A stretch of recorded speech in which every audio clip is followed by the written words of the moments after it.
Hello, hello, and welcome back to Shelf Talks, the podcast where we dive deep into the journeys of female founders bringing their product-based businesses to retail shelves. Today, we're joined by a founder who saw a major problem in a massive category and decided to repaint the future of it.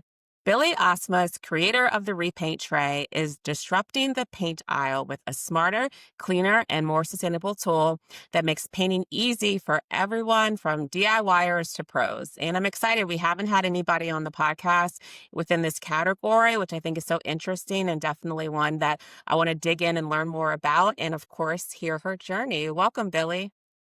Yeah, thanks for having me. Yeah, thanks for joining.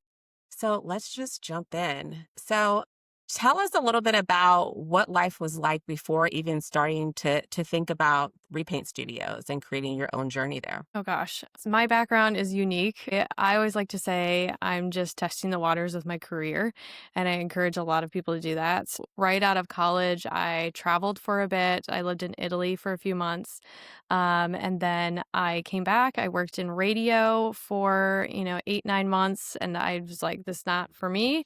And then I ended up meeting my husband and ended up working for my in-laws for about 5 years, and that was in marketing and advertising for their agricultural business. And between all of that, I've always just had a love and passion for flipping furniture, DIY, home improvement. And started to share a lot of my furniture flipping projects on Facebook and social media. And I just had a lot of neighbors and friends that are like, "Oh my gosh, I love this so much. Could you do it for me too?"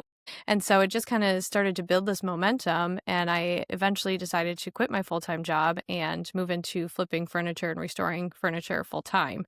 And so that is how I kind of fell into Repaint Studios and realizing there was a huge gap in the market and I had a need and realized other people had the need too. So that's how it kind of started. I've had very interesting career path. Had you always wanted to get into entrepreneurship before starting that?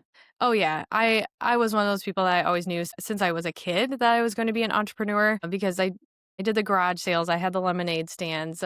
At one point, I tried to invent a fishing lure for my dad, and I mean, it failed miserably, but I tried. I just always Tried, knew I right? was going to be an entrepreneur, and so I kind of just figured that the business I was going to have is going to be like a local coffee shop or a boutique, and small town type feel. So when I had this product idea, I just never thought that my entrepreneurship journey was going to be something like this.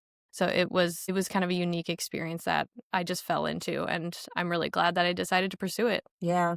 So you were flipping furniture. When did the idea come about in regards to creating an actual product? Yeah, so I had my daughter in 2019 and quit my job in 2020. So, going from a full-time job to flipping furniture doesn't always pay the bills. And so we cut down on daycare. So I had her home with me part-time. And so I was trying to restore furniture or paint it, and I just did not have a good way of being able to save my paint when I needed to stop and go pick her up from daycare or when she'd wake up from a nap. And so I was tying a plastic bag or using foil, saran wrap, and it just was not saving my paint for extended periods of times when I could come back to my project. And so I had the idea when I was trying to clean up all of my supplies at the end of the day and everything was crusty, dried out. I'm like, oh my gosh, this is so wasteful. I looked at my garbage can, it was filled to the brim with plastic liners, and I just thought, I'm just going to invest in a reusable one, something with a lid. Then I don't have to keep doing this. Like, I'd much rather put up the money to have something reusable. And so I literally went to Amazon and I didn't find anything. And then went to Google and I was like 14 pages deep and nothing showed up. And I thought, how does this not exist? This seems so practical. And so it was not even 3 weeks later that I started prototyping and figuring out how I could bring this into the market. So what was the first step in even thinking about prototyping and how to create something? Well, this was long before ChatGPT.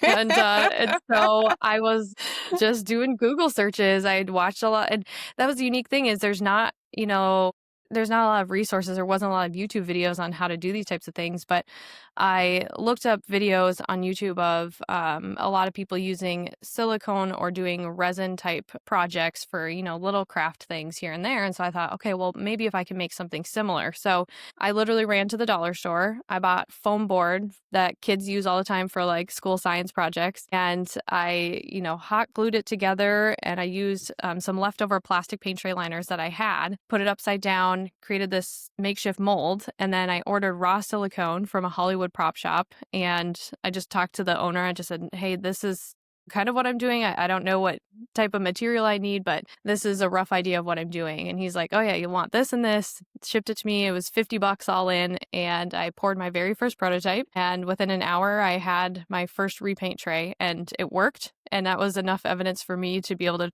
go ahead and pursue it.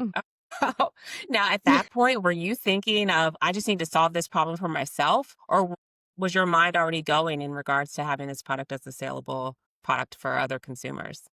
I already knew that this was going to be something I wanted to hit the market with because it met my needs for sure. But then I remember thinking, okay, if this is a frustration that I have, there's got to be more people that are dealing with the same frustrations. Yeah. And so even when I just was cleaning up my supplies at that sink and thinking I could do this, I could make something reusable, I immediately was thinking like 10, 20 years into the future of what this could potentially be. So yeah, I always knew that I was going to bring it to the market and do something with it. Love that. So you have that prototype. How did you find a manufacturer that could actually produce it for you? So that actually took me an entire year. I was just conducting interviews.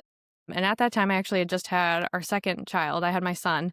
And so I literally had him strapped to my chest while I would be on Zoom calls with manufacturers and other entrepreneurs, other painters and DIYers conducting these interviews and trying to figure out how I can make this happen. And it was a blur, honestly. I was running off of like 4 hours of sleep. I just was talking to people for an entire year to figure out who would want to manufacture this for me. And nobody would give me the time of day. It was really, really tough to find somebody that would manufacture for me because one, I didn't have any proven sales. I wasn't showing that this was a want or a need in the market.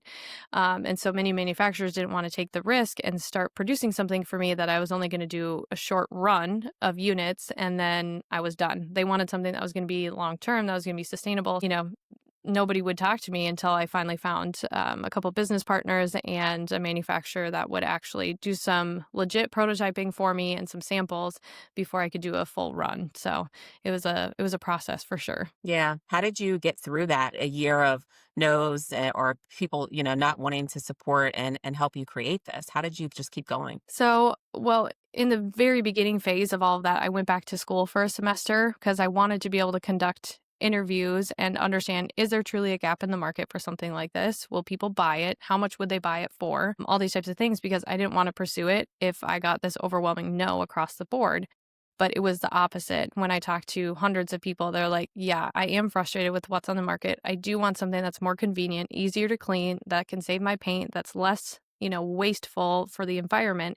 Yeah. And so when I had this overwhelming positive response of people looking for something like that, then I thought, okay, I have to make this happen. So I think that was kind of my driving force is I just saw the vision of what it could be and that it was already a need before it had existed. And so I just knew I had to keep going with it and just take my chance. Even if I had only produced, a small run of units and I sold out of it and I was done, then that was that. But it's just progressively has grown since then. Yeah. So having those people say, yeah, this is something that I want to helped you kind of push forward and get through the no's and the roadblocks that you were having during that year. So Yeah. then you got some samples produced. How did you get them to people to try and give you some feedback on how it worked for them? So I didn't actually. It was a unique experience because at the end of 2023, I had the opportunity to pitch to Lowe's. It was a global pitch competition. And so I just thought, we'll see if this happens. I didn't have any inventory. I wasn't in the market yet. I hadn't even launched.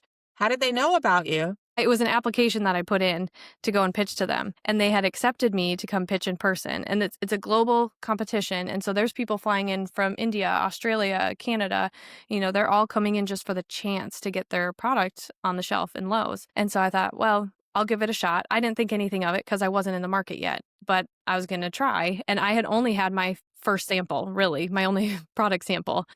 And I ended up getting accepted. I go to pitch to Lowe's at the end of 2023, and I just gave them my spiel, and they ended up giving me the highest purchase order for the paint department at that competition. Gosh. Wow. Yes. So it made it unique because I had that one sample, and I was able to get like 5 more right before I went to go pitch so I could give it to people. But Lowe's was literally the first group of people that were trying my paint trays out of anybody.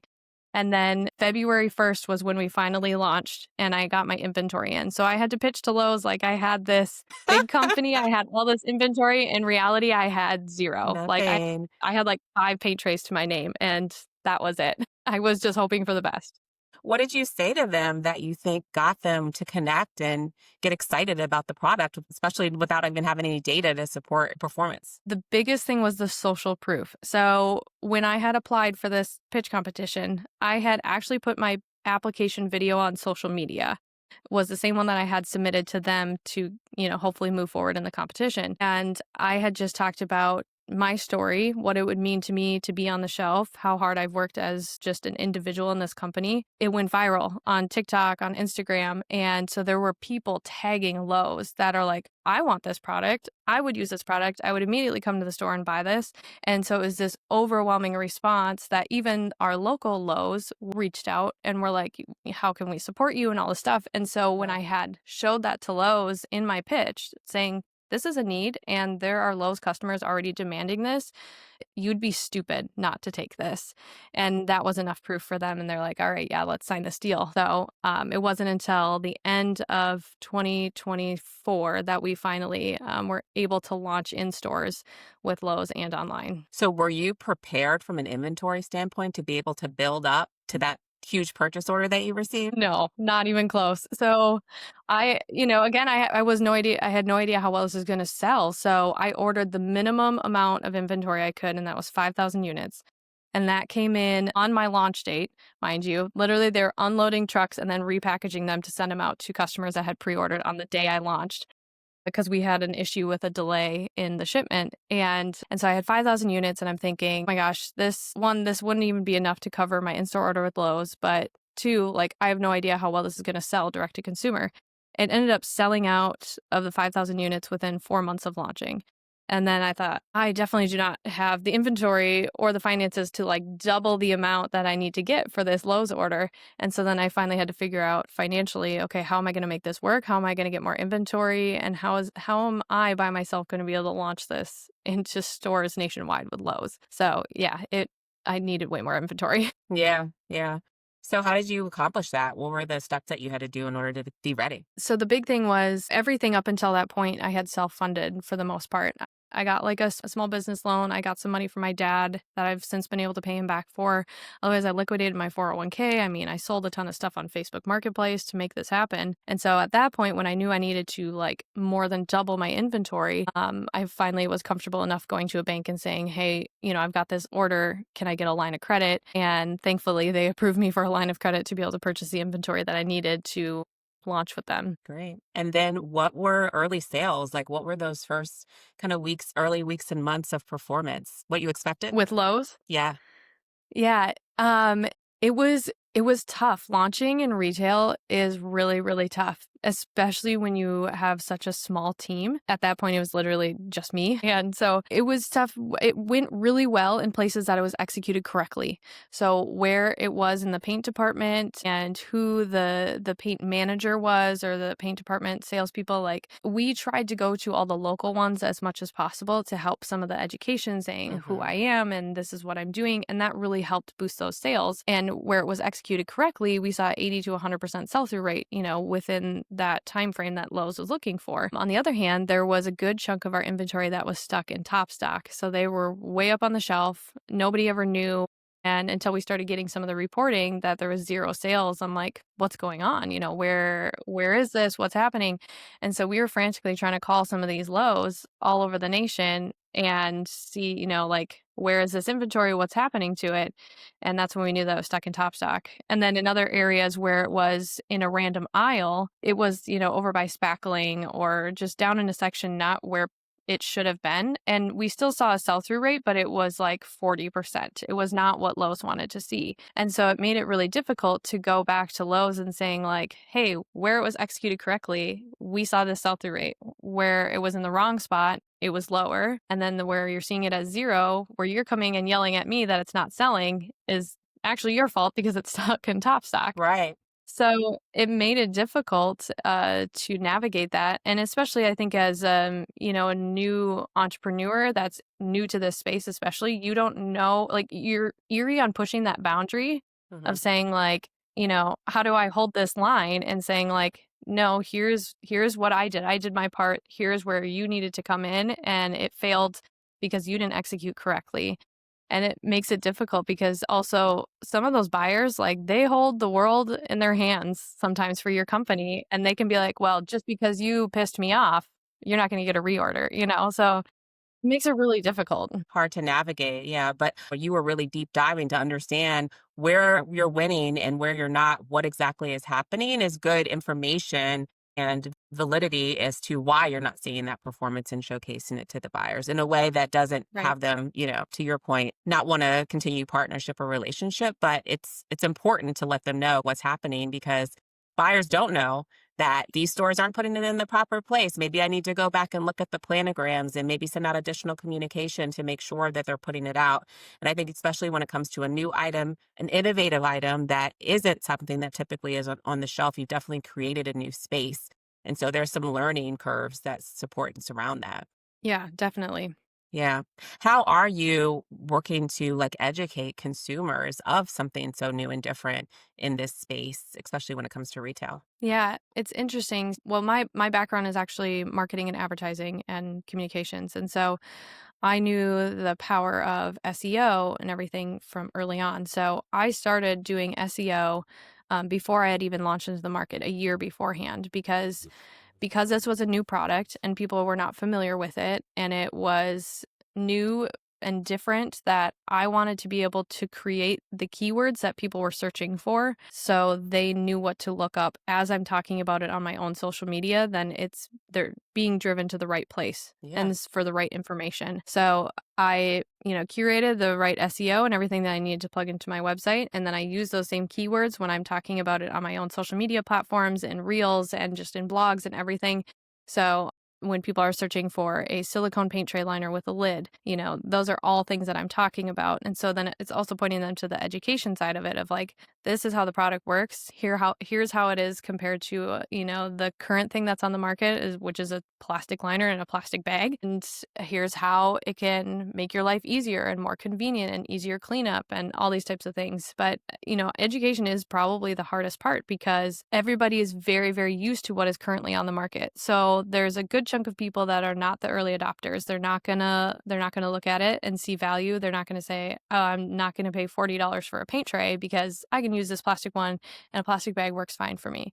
And then there's a huge group of people that are buying it because of the environmental aspect of it. They're like, I can buy one paint tray and I never have to buy another plastic one again and feel bad about throwing it out or whatever. And then, another group, they're buying it for the convenience aspect. Like, sweet, I can start and stop my painting projects whenever I need to, and the cleanup is faster. Great. So it's an interesting aspect of being able to balance all of these and providing the education to all those individual groups of people while still reaching the masses. Yeah. And it's a different speak for those three lanes and how you talk to them. Yeah, Yeah. exactly. So you're in Lowe's and then you also got into Home Depot and Ace Hardware. So what were those stories? How were you able to connect to the buyers in those retailers? Yeah, with Home Depot, that's a funny story because right after I launched, me and my husband, we went to Mexico with a couple friends and we had this trip planned for a year and it happened to fall on my launch date, which is so funny. So we're in Mexico, we're making small talk with another couple that was at the pool and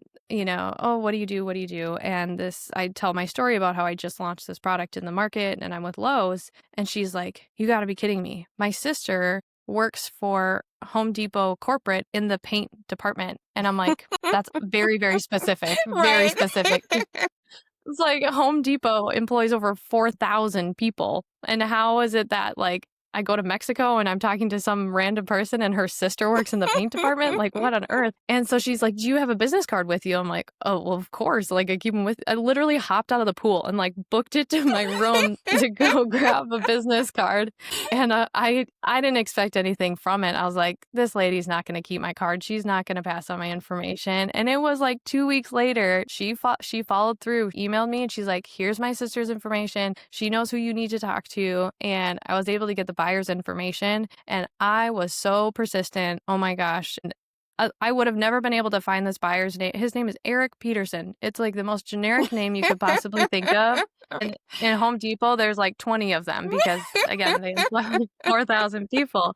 And so I was like emailing and emailing. And because I didn't have his phone number, it was only email. And I'm like, can I just send you a sample? Can I, And finally, so that was February. It was August, I believe, that he finally said, okay, fine, you can fly out here. We'll have a meeting. So I flew to Atlanta for a 30-minute meeting with this guy. And he was hesitant at first. And I think because it's the price difference, again, trying to convince somebody on the quality of a product and willing to pay more for that quality, knowing you're only going to have to buy it once versus reoccurring. Right. And so finally, like at the very end of the meeting, I'm like, this is not going to happen. We're not going to get in. He's like, all right, let's start online. Let's at least start online with Home Depot. And then we can revisit the in-store, because he's like, you're barely in the market. You need a little more evidence here first before we jump into in-stores. And he was also very kind in saying, like, you do need the support before you jump into all of this, because you also can't do it by yourself. So that was how I got in with Home Depot. Yeah, I'm glad that happened. So crazy. And how random. You're sitting in a pool in Mexico and you have a connection. I mean, it definitely, I think, is a testament to it was meant to be, right? In regards to being there. Oh yeah, the stars like totally aligned in that instant. And Ace Hardware, I had actually applied online to be a new vendor, and they declined me right away. It was like, no way, this isn't going to happen. I'm like, all right, fine, whatever. I've got time. I don't need to be in all 3 major retailers right away. And then it was like a few months later, I was in a meeting and my phone dinged and I had an email from Ace Hardware. And they're like, just kidding. Can we actually talk? Because they had started to see a lot of my social media and talking about the product. And so they're like, hey, yeah, actually our ACE show is coming up in a couple months. Can you start the process of onboarding now and come to our ACE trade show? And I'm like, that's not even like 3 months away. So we had to like frantically go through the onboarding phase and then prepare everything for the ACE trade show. And then that was a cool experience, because then at the show you're able to get a bunch of sales, and so we were able to kick it off with them just this year. What is the ACE trade show? Can you kind of give some background to that? Yeah, so the Ace Hardware trade show is massive. So it's where pretty much all the vendors and suppliers for Ace Hardware show up to the show, and they have a spring and a fall one. So it's a closed show, and so you have to be invited to it if you're a vendor or supplier. And so they have a new supplier section. So any new products that come into the ACE system that have been approved, all these Ace Hardware, franchises can come and see all the new products. And then they have a system that I kind of compare it to Amazon, where they can go into the system in Ace Hardware and see all the new products and things, and they can put things in their cart and they can check out and, to come with the rest of their products. And so we were able to get signed up that way and meet a lot of the new franchises. I mean, Ace Hardware is massive. I think a lot of people think that Home Depot and Lowe's are like the conglomerates in the home improvement, but Ace Hardware is a very unique one because, they're individual franchises, but they're also corporate. And so they have locations globally. And so at this ACE show, you're meeting people from all over the world. And so, I mean, we just recently got an order for New Zealand, and that was through Ace Hardware. And so it's with like their Ace counterpart. And so all of a sudden we had this order on like a Friday afternoon that they wanted things shipped out by Sunday. And it was like 3 pallets. And we're like, okay, we had never done an international order. And so here we're like frantically throwing stuff and wrapping it and like calling a freight company like, hey, can you get this to New Zealand by Sunday?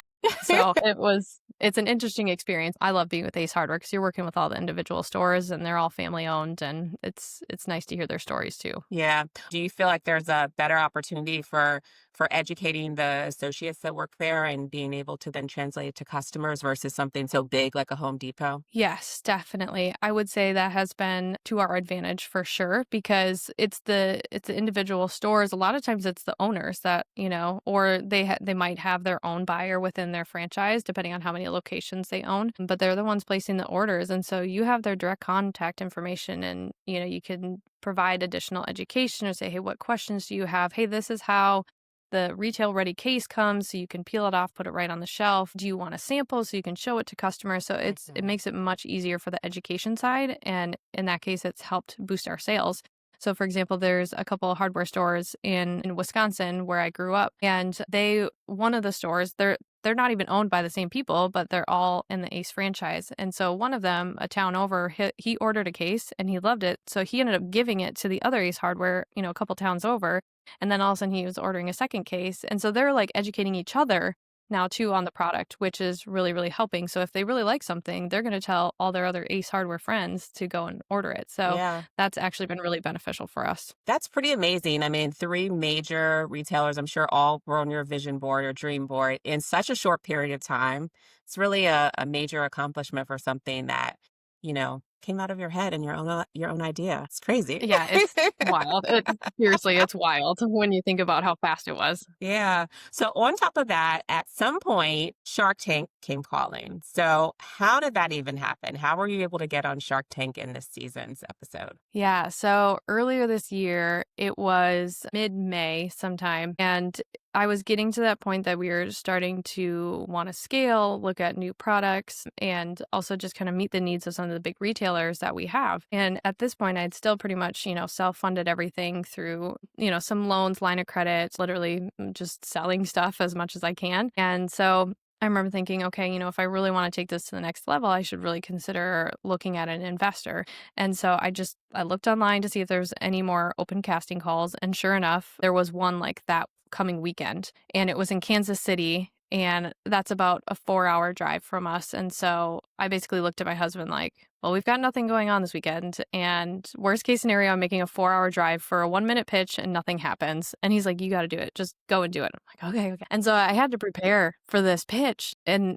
I had like 3-4 days to like put something together and figure it out. And so it's like the 4-hour drive, I'm just reciting my pitch over and over and over again. And you have to wait in line for hours just to get a wristband. They say, come back another time. And you go in a holding room. It's like this whole thing, this whole day just to be able to go to your 1-minute pitch. And so I'm waiting in line. I finally go in and talk to the casting producer, and I'm like pulling out my paint tray, and he looks at me and he's like, wait a second, I know you. I'm like, what do you mean? What do you mean you know me? And I'm like, I hope it's a good thing. And did you see my social media or whatever it was? And he's like, no, I'm pretty sure I've heard your pitch before. Like, okay, and he's like, oh, you don't have to pitch me. And I'm thinking, I literally just like was frantically trying to put together this pitch for you, and now you told me not to pitch you. And I'm like, well, now what do I say? And so he just asked for updates on the company, what's going well, what's going on. And then he just wrote this big giant yes on the top of my application. And he looks at me and he's like, I can't make any guarantees, but I'm going to get you on the show. I'm like, okay. I'm like, well, do you at least want to peel the paint out of the paint tray? And he's like, yeah. So he peeled it out and he's like, oh my God, that's so satisfying. And I was like, right? And so it was like not even a week later, he called me with the official news that I was going to be pushed forward and be on the show. And the interesting thing, though, was I was applying for season 18. And so when he called me, he's like, we want to actually expedite you through to get you on season 17.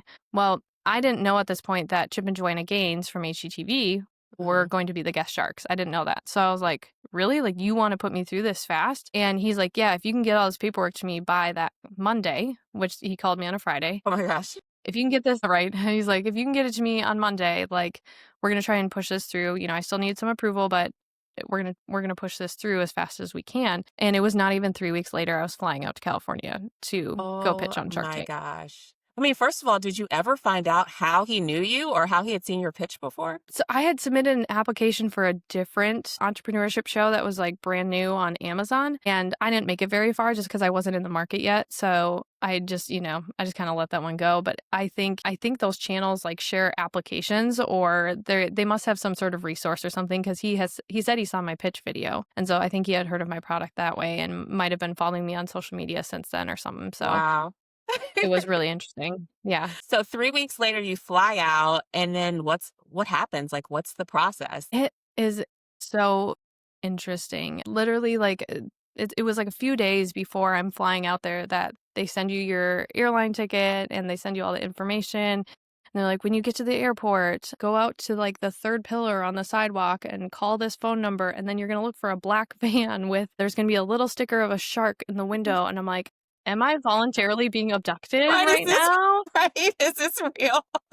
I'm like, what did I get myself into? And I remember thinking, like, should I call my husband before I get in this van, like, and tell him, like, follow my location?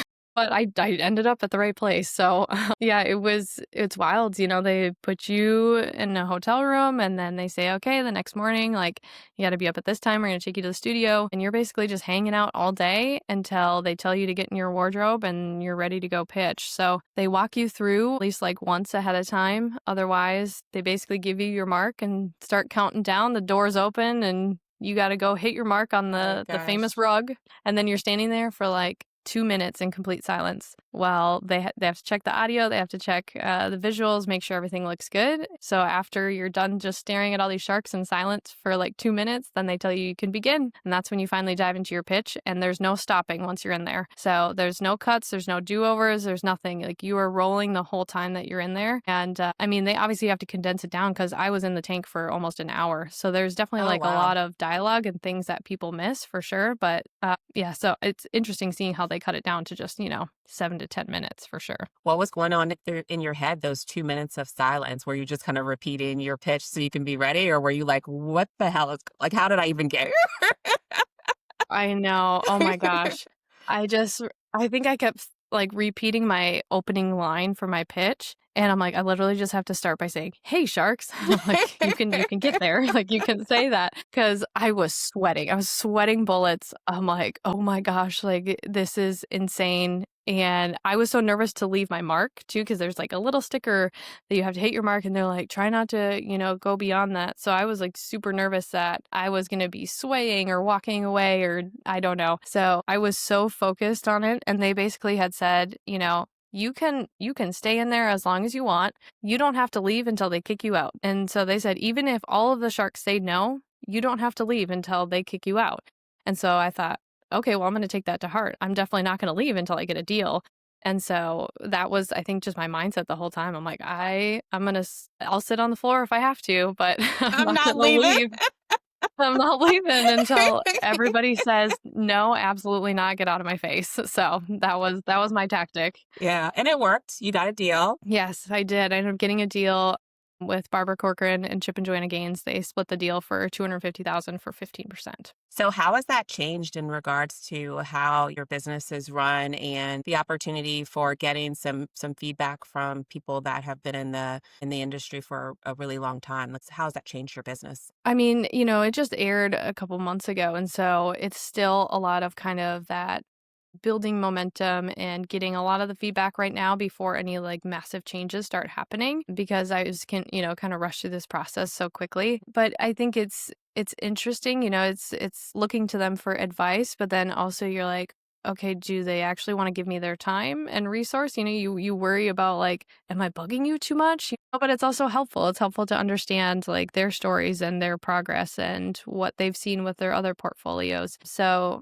yeah, I mean, it's a process. It's still a learning experience, but also at the end of the day, like I have to remind myself I am the leader, I'm the CEO, and I get to make the decisions on the path that I want to take this. So even though there's outside investors that are involved, I get the final say, and it's tough to remind myself of that, but also I realize that's the joy of it too, is that I get to take this the direction that I want to take it. Yeah.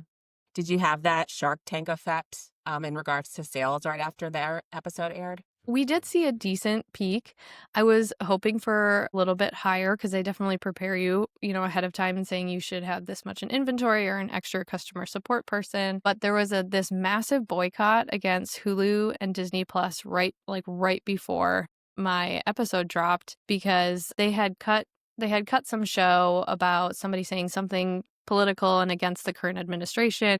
And so then Disney and Hulu ended up cutting them, and then people are boycotting it about free speech and everything. And so people were canceling their subscriptions. And Shark Tank is primarily watched on Hulu and Disney Plus. And I was like, listen, I'm all for good boycott, but like not right now. And so Disney lost like billions of dollars within 24 hours. And so there was just a lot of people that were no longer on those subscriptions, so there was nobody watching. And also it was moved to Wednesday nights, so this was the first year it was moved to Wednesday nights instead of Friday nights. And so I was able to talk to some other Shark Tank companies that had either aired before me or the same episode, and they're like, yeah, it was pretty similar to me, like not as high as we were hoping for. And then talking to other Shark Tank companies that had aired on a Friday night in previous years, they're like, "Oh yeah, it changed my life overnight." And I was like, "Okay, well, I feel validated that I'm in the same boat as some of the other groups, Right. but also that sucks." Yeah. So Yeah. it is staying on top of it and just staying top of mind after the fact too. Yeah. I mean, you had the experience, you got the exposure. They do those repeat episodes, and you got some investors that really can help you in regards to scale and give you some really valuable direction. So I think all in all, it's Yeah. probably a great experience. So you've done so much over the course of just a couple of years in growing your business. What does the future look like? What are you most excited about as we go into 2026 with the company? I really want to release new product with the tariff situation in manufacturing, and we had a couple setbacks. We weren't able to release some of the products that we wanted to this year, and so I'm just so hoping that in 2026 it's going to change, that we can finally finalize those designs for new products and release them, because our customers are constantly, knocking on our door saying like, "Can you please do this? Can you please release this?" Mm, And I'm like, "We are working on it." And the tough thing that people don't always see is that you need more money every single time that you're going to invest and launch new products, because it takes a lot to invest in new tools and new molding, and then large scale inventory. So everything in the day to day is great in sustaining the business, and we're seeing that growth, but then reinvesting everything back in to grow, takes a lot of time and effort. So I'm just really hoping we can launch those new products in 2026. And we're also working on a paint line, so I'm hoping to launch that here in the beginning of 2026. So there's a lot on the horizon, and I'm excited for it, and I'm just really eager, because it was totally on my vision board for this year and it didn't happen, but it doesn't mean it's over and done. It's just getting extended a little bit. yeah, definitely. So where can our listeners follow, support, and of course buy? Yeah, definitely go to repaintstudios.com. That's where you can check out the Repaint Tray or read a little bit more about my story. Otherwise, you just search Repaint Tray on Facebook or Instagram, and on TikTok, you'll find us and all of our crazy social media videos. Great. Well, thank you so much, Billy. This was just really a great conversation. I'm excited to see what happens with your business as we go into 2026, and we definitely will be following you and rooting you on. Thank you. I appreciate it. Yeah, definitely.